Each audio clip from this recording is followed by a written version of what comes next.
Hey, what's up, gentlemen and ladies? Happy Heroes Day in Cape Verde. So today's video is actually going to be about a relatively popular topic as of recently, especially with the whole, Kuja thing that everyone thought was going to be Noctis that I've already mentioned quite a bit in the past.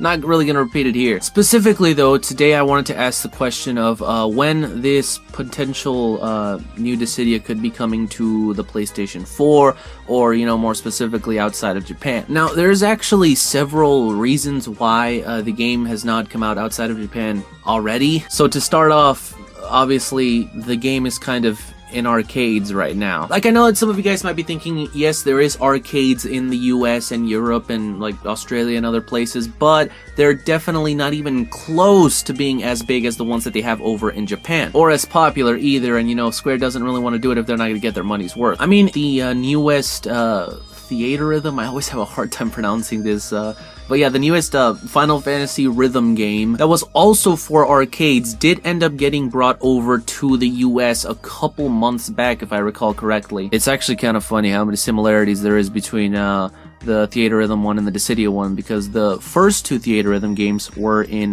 handheld, the 3DS, and the first two Dissidia games were also in a handheld, PSP. The third one was exclusive to Japan in arcades. The third Dissidia game was also exclusive to Japan in arcades. And then the Theater Rhythm one ended up getting brought over to the US. Not Europe or, PAL regions last I checked, but that could be happening sometime soon, I'm not really sure. So now we're just missing Dissidia.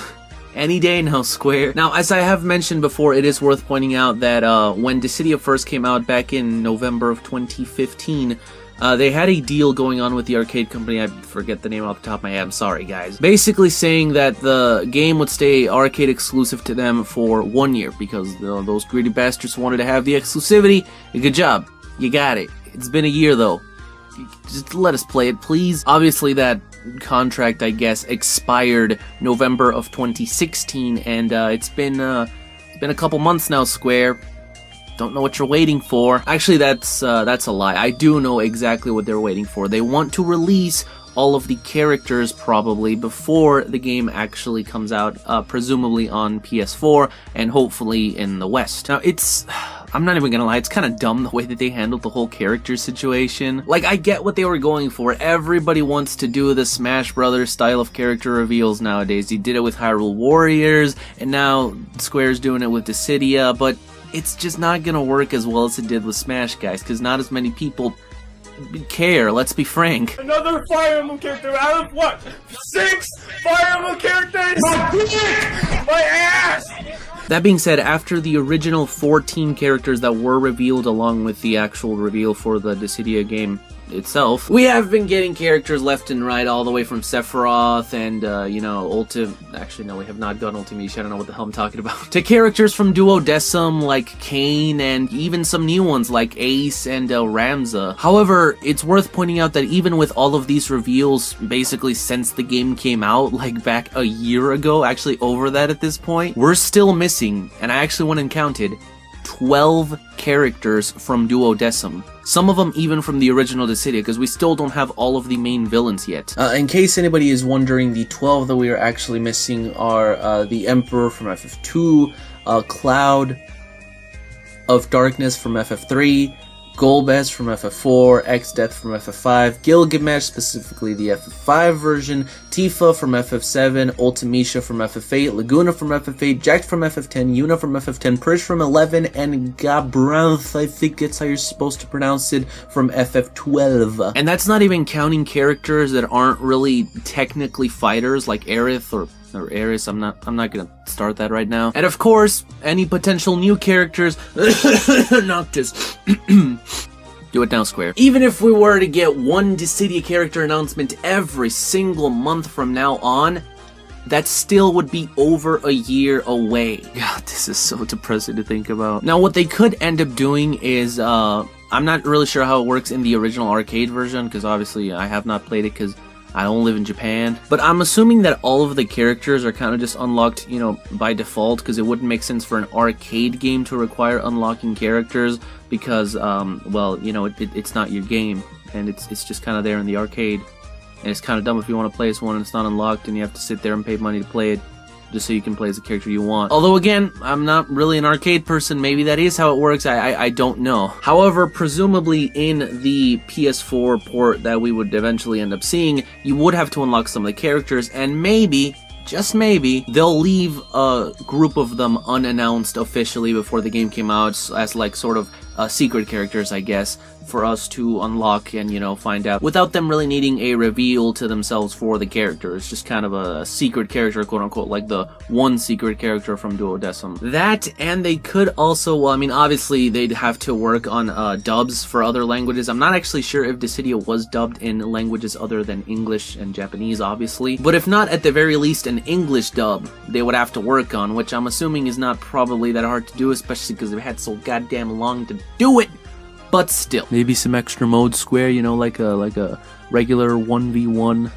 That'd be kind of nice, because not all of us want to have to share a team with 2 other scrubs. I mean, I don't know about you guys, but I definitely want to play this, like, on stream, fighting against viewers, or just, you know, anybody really that wants to play. That would be so fun. But I guess Square doesn't want that. They want to leave a Japanese exclusive. Why does Square hate us? I'm kidding, but in all seriousness, the other really, I guess, big thing that I sort of wanted to point out about this is that I hope that they add at least some kind of story mode. Now again, I personally have not actually looked that much into the Japanese Dissidia arcade thingy, whatever, Remix Hyper Edition EX Plus Alpha. Super Ultra Dead Rising 3 Arcade Remix Hyper Edition EX Plus Alpha!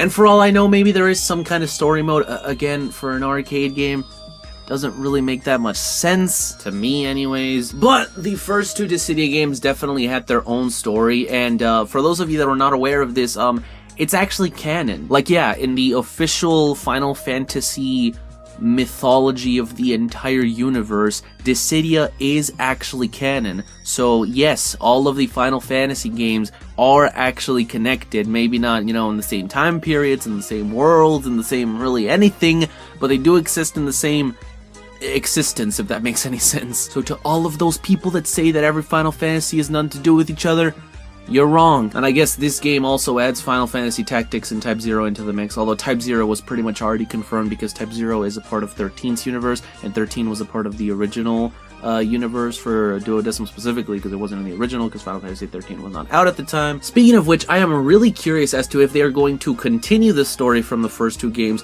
or simply, you know, restart it, because they do have new gods in the game. I actually did talk about that in a video quite a while ago, but if I'm not mistaken, their names are Spiritus and Materia, compared to the original ones from Dissidia, which were called Chaos and Cosmos. And hopefully if they do end up adding something, it's a little more original than, oh, these 2 gods hate each other, so they summoned a bunch of warriors from different worlds, and now they're gonna fight to see who's better. Good job. You did it. But I guess as of now, all we can really do is hope that Square Enix decides to bring this outside of Japan. I don't know, maybe we can start some kind of hashtag or something like that. I'm not gonna come up with it, I'm sorry. Too many hashtags in my videos, guys. We still have not gotten Make FF Great Again trending, so time's running out, guys. But in all seriousness, would you guys like to see this Dissidia game on PS4 or, you know, another system, maybe the Xbox One? I doubt it, because the Dissidia arcade game is actually built off of basically a PS4. Like, it basically has a PS4 inside the arcade machine, and the controllers do look very similar to PS4 controllers. So if it was coming to any system, I would assume that it is the PS4, although again, that is assuming that the game comes out on consoles before the PS4 is dead. Hopefully. But be sure to let me know all that stuff in the comments. Either way, I guess that is all that I have for you guys today. I hope that you guys enjoyed. If you did, be sure to blitz that like button, subscribe, and as always, stay tuned for all things Final Fantasy. See you guys.